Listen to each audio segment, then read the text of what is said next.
Hello everyone, I'm Steve, Mark's working late tonight, and this is Smokey, Steve, and Mark. Either welcome or welcome back, and happy Thursday. Hope everyone's doing well, everyone's safe. Are you doing okay? I hope you're doing okay. Um, Today is Thursday. We are going to have a story time today. I've really enjoyed doing these story times, and I appreciate that actually the viewership has gone up a little bit on these.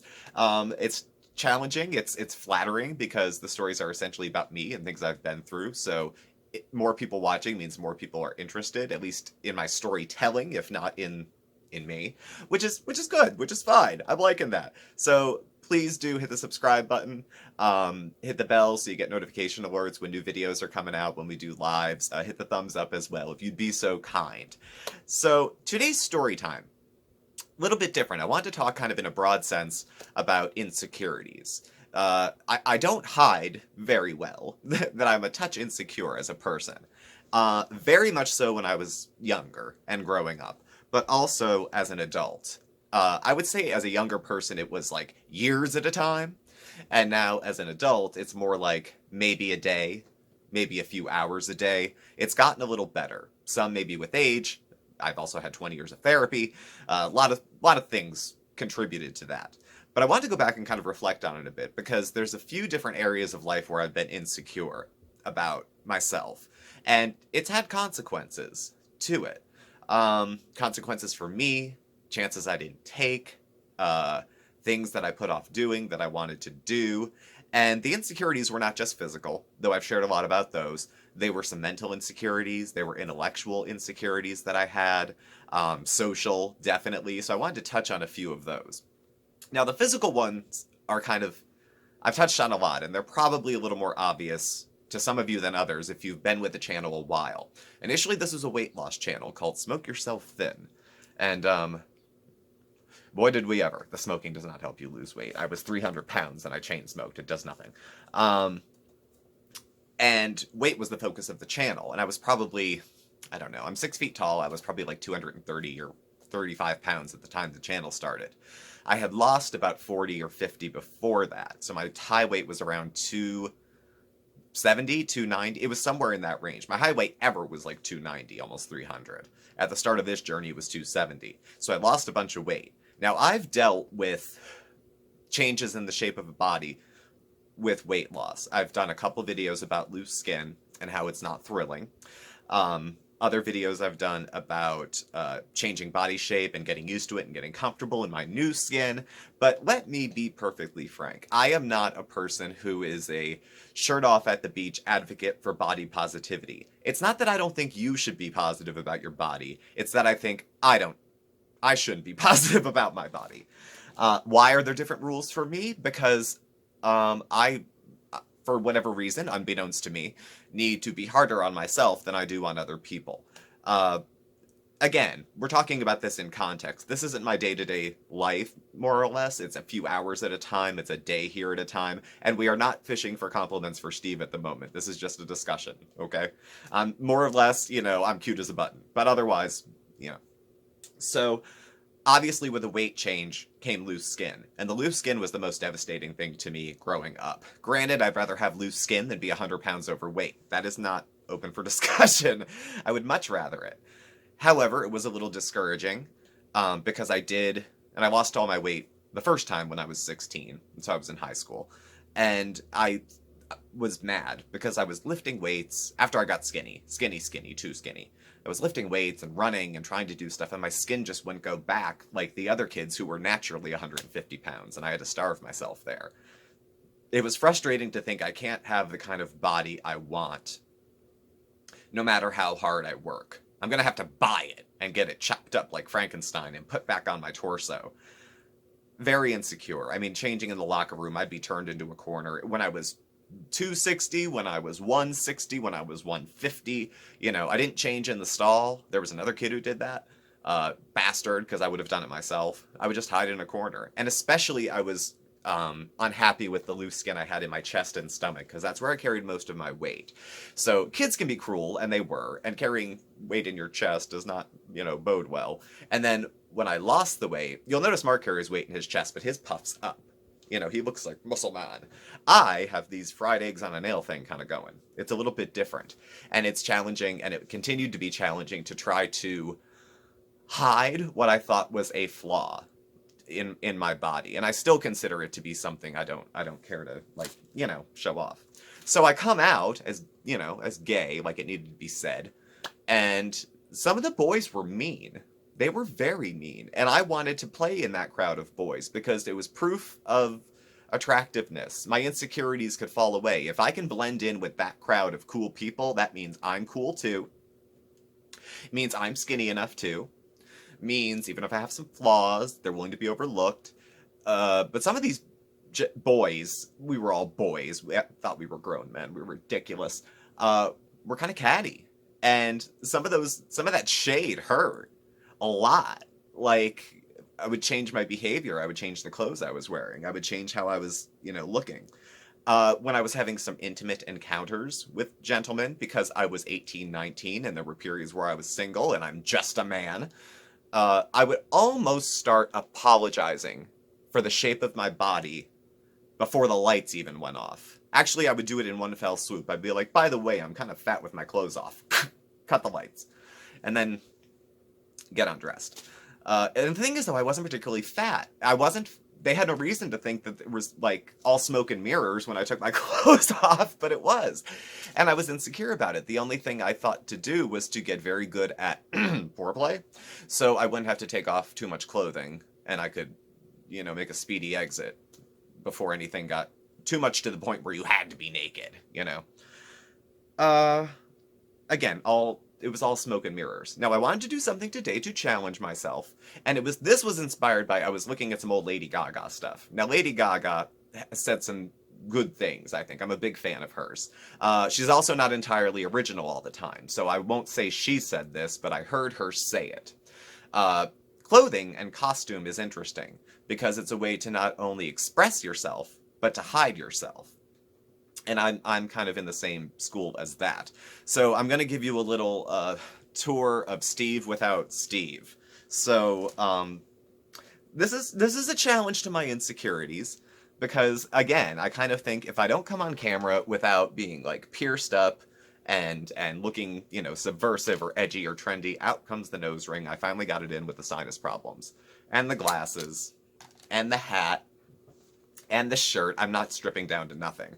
But without all this other stuff that I feel like distracts from the flaws I have, what I feel like patterns distract from, and glasses distract from, and jewelry distracts from, is the fact that, other parts of my body aren't as I would like them to be. Now, I have a wife beater on under here. God, I'm so pale. So pale. So this is what I look like without, Steve on, okay? Now, I don't think I look too bad from here up, but you can't see from here down. So, this is how we fatfish, okay? This is how we fatfish. And fatfishing was something that was discussed about Foodie Beauty this week. This isn't about her, this is about me. But it's a practice that's done. People accused her of it, and I certainly did it. I think I said in that video, I used my high school yearbook photo until I was 23. Because I looked good in that photo, I looked thin in that photo, and you couldn't see any loose skin, dimples, or anything else in that photo. So that's the photo that I ended up using. And you'd get to the front door if you were meeting someone anonymously, which at the time was very dangerous, and now if you meet someone in person, people are like, it's a stranger, you don't even know them. It's a very different world now. And they would let me in the door and be like, well, you don't really look like your picture, but I guess it's okay, I'll get over it, have a drink. And it would loosen up from there. So I would never ever go out like this. I don't even walk around the house like this. And I can tell you, I told you this probably 6 months ago, so it's been a year. Mark and I were together 5 years before I took my shirt off during our own intimate moments. Because even with him, it was too much. It was too much. It killed the mood for me. Not him. Not him. It killed the mood for me because I felt so gross about my own body. And I looked at him and I thought, what do I think of a person who's attracted to me? What kind of a person would be attracted to a person like me? I thought less of him. for finding me attractive. It's all distorted thinking. It's not based in reality. It's a lot of insecurities. I didn't get a lot of negative talk towards me. I didn't get teased mercilessly as a kid. Bullying is thrown around way too loosely, I think, nowadays as something. I don't think 40-year-old people have, have any reason to use the word bullying at this point. I was mostly ignored, and if I was teased, it was for my weight. And then when I lost the weight, it was because I was, a closet case. But insecure, very insecure. You can see I'm even, trying to cover up. I'm just gonna... we're gonna be fine. We're gonna be fine. I'm only in my living room looking at a camera. So other insecurities, mental insecurities. Now, in case you also haven't noticed, and if I haven't mentioned, I have bipolar disorder as well. And I have a history with eating disorders, hence the loose skin and the self-doubt and the blah, blah, blah. So having a mental health concern makes me mentally insecure, meaning I question my own judgment all the time on everything. Now, part of this is good, actually, because people who don't have identified mental health concerns often don't question themselves as much as those of us who do, because I'm constantly questioning reality and if I'm seeing it clearly, and trying to look at it from different perspectives to see which one is the most accurate, the closest to true. And I'm also in the position where I have to run things past people to see if they're accurate or not. And that's insecure. Let's say I'm sitting on the couch. And, oh, by the way, loose skin. Woohoo! It's not bad. This is the only part of my body that didn't get fat again, so you see it a lot. Sorry, smoke break. Anyway, so let's say I'm in the living room, and Mark's in the kitchen, and I hear a thud, or a pop, or a bang, or a whistle. And I'm not sure if I only heard it, or if it was a noise that we both heard. I have to suck it up and say out loud, Mark, did you hear that? And be ready for whatever answer he has to say. If he says yes, I'm relieved. If he says no, then, in case that's the answer, I don't even want to ask. Because I don't want him to doubt my sanity and think less of me because I'm not well at the moment. Mind you, Mark is an exceptional partner and caretaker to a person who has a mental health concern. I mean exceptional. I've dated other people. They weren't helpful. Mark is exceptional at taking care of me when I'm not well and supporting me when I'm struggling. But I read into that I can't take care of myself, and I hold myself to an exceptionally high standard, which is unreasonable and I will always fall short of. And then I project it onto him for that. So, no. And then I have very often, one of my biggest fears is not death. Actually, I don't know why, because I'm not a religious person, and I'm vaguely spiritual. It's losing my mind. Actually, one of my biggest insecurities is that, I don't know how many times I've said, that's it, today's the day I'm setting sail, and not coming back. I've known many people who have had good mental health recovery, really good recovery, and something happens, or nothing happens, or there's a trauma, and it kicks up a bunch of dust, and there's a snap or a break or a push, and the person slips away, and maybe they come back. Maybe they come back in a year. Maybe they don't come back. Maybe they need care for the rest of their lives, and they end up in a state facility. Private mental health care is very expensive for the rest of a person's life. And I'm afraid that's going to be me, and I feel like today's the day I'm going to lose my mind, and it's a double-edged sword because I feel insecure about talking about it, but if I don't talk about it, it might happen because I wouldn't invite help into the situation. It's a tough one. I need a little coffee if you'll excuse me. It's not even coffee talk. So, intellectually. Now, one of the things teachers always told me going to school was that I was smart. That's very nice of them. I was, not valedictorian or salutatorian. I was in the top 5 in my class, but I was also in what was deemed the dumb class. There was the class that had calculus and there was the class that had pre-calculus. We were divided by math, and I was in the dumb class. So, smartest kid in the dumb class is whatever. As I got older and I got into working and I got into other, fields, and I've had 3 different what could be considered careers. Well, I guess the second one wasn't, but I would always kind of hold back my ideas at meetings, or I would not say what I thought during a meeting. If I had an idea for something, I'd be like, oh, don't bring it up. That's so stupid. They're just going to laugh at you or blow you off. You're going to make the boss not like you. You're going to make the boss not trust you. And don't say anything crazy, because then everyone's going to start walking on eggshells. And, you know, as much as that's maybe kind, it's also like reminds me all the time that everyone thinks I'm a little nuts. And again, that's considerate, that's thoughtful. I appreciate the concern of my coworkers, because that is not the case where most people work. That has not been the case at other jobs that I've had. I'm grateful for it. And at the same time, it makes me feel less than somehow, because I need the help. I feel guilty for needing the reassurance. I feel guilty for needing the help. I feel guilty for needing a pat on the back here and there. And while at the same time in the beginning of this video I said this video isn't for compliments for Steve, and it really, really isn't. That kind of support is the kind of thing that kind of takes the wind out of my own sails of self-loathing, I guess.